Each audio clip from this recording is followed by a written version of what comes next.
Hi, I'm Rob Doran, President Pro Tem of Columbus City Council. Have you ever driven past a construction job site in Columbus and wondered who works there and what do they do? Have you ever turned on the faucet at home and wondered what does it take to have clean water come out? Well, in Workers of Columbus, we're going to go meet the people that help build our city and make sure our city runs.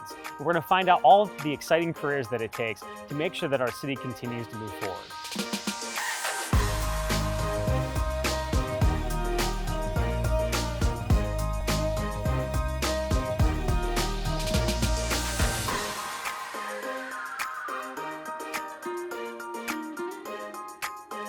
Hey Elaine. Hi. I'm Rob. Hi Rob, nice to meet you. I'm Elaine. Nice to meet you as well. So tell me, what do you do for the Metro Parks? I am an assistant resource manager, Darby Watershed coordinator. So a lot of my job entails helping manage and restore our natural resources. Most of the time when people come to our parks, they're there to have a picnic, they're there to play a softball game, they're there to go for a walk or a hike. They're not always thinking about everything it takes to keep the park systems healthy. What is something that you would want folks to know about what it takes to do all that? So without the community's support or even them being kind of the eyes and ears out on the trails every day and letting us know everything from there's a tree down on the trail, it needs cleared, to did you know that there was a washout that happened after a big rain event? It takes really a whole community in caring for our green spaces. What is your favorite thing you do at work? A lot of times I will joke with people that resource management is also kind of like the earth, wind, and fire. One moment I might be in the water, the next thing we could be tilling up land to restore a prairie, or today working with fire. The habitat that is here, we put in genetically diverse species that would have been home in a prairie, and fire would have been a natural thing that would come through large landscapes as prairies, and it helps maintain that ecosystem. All of the plants that grow in a prairie are adapted for wildfire. It's about actually making sure that ecosystem's healthy. Yeah. On the surface level, you're destroying something, but at the same time, you're talking about so much of the prairie is actually underground. And without, again, the sort of regular maintenance, you could see that prairie land be less healthy, right? So the adaptations of those prairie plants, and then things like invasive species or trees, they are not adapted for fire. So we're able to burn off everything that's going to stay there, they're fine. Then we can go in and remove things like invasive species, but also clearing the land. That ash that is the result of the burn actually supplies nutrients back into the soil for those plants, as well as then it's an open ground space. So in spring, the ground starts to warm up, those plants have nothing else to compete with, even dead materials, so they can start growing. Generally, when you talk about, we're talking about wind and humidity, all those kinds of things. Is there anything that you doing this work that you personally hey, this is the thing that I really focus on when we're doing these kinds of burns? So you want a really consistent low-grade wind, but not no wind, because you still want the fire to be able to move. But you don't want wind that's going to be unpredictable, because that's not safe for any of the surrounding area. It might get in the forest, but also your staff. So people on the line that are burning, you don't want to be next to a fire where the wind all of a sudden is changing direction and it's blowing back on you.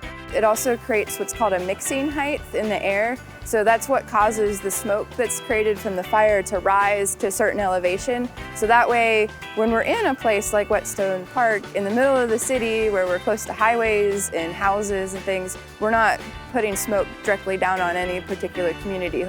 Well, Elaine, thanks so much for sharing this all with us, and I'm excited to join you guys and get to work. We're happy to have you. We're excited to get the prescribed fire underway.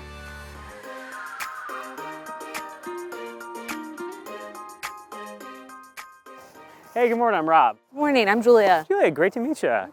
Thanks for being out here today. Absolutely. Can you tell me a little bit about what we're dressed up like this for? Today we are going to do a prescribed burn to our prairie here at Whetstone in collaboration with Metro Parks. We've had a long-standing relationship and partnership with Metro, especially in particular on our trail systems. Talk to me a little bit about what you do. So I'm part of our conservation section. I'm the conservation land development specialist.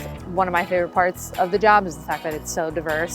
Any day we could be in a bunch of meetings talking about plannings for different parks and upcoming projects that we have, and then We could be out in the field working with volunteers or possibly partnerships and doing invasive species removals or prairie management, seeding, planting. I think a lot of folks don't know that, again, when we're talking about conserving lands like within the city, that there's actual nature preserves. Can you talk a little bit about that? Yeah, we've got 20 nature preserves. We have 5 new ones now too, so a total of 25. When we say nature preserve, like what does that mean to recreation parks? It means like preserving a really nice piece of sensitive habitat and also balancing that with the recreation side of things. So a lot of them have lots of amenities that are there, like trails, picnic tables, parking even. What would be something that you folks would be shocked to know that our conservation folks at recreation parks are doing? Probably number one, that we do have a conservation section. It's fairly new, just about 2 years now. So we've just recently started our conservation stewardship program. Right now it's focusing on our prairie habitats, so they can come out here and get their hands dirty too, help us, remove the invasives. We do seeding events too, or plug plantings. We do all kinds of volunteer events too, that you don't have to be like in our stewardship program, although we would love that. If you're looking for more of a one-off, you can come and do a stream cleanup or invasive removal too, like in our wood lines. Well, thanks so much for talking to me. I think we're going to go ahead and get started. Absolutely. All right, thanks. Thank you.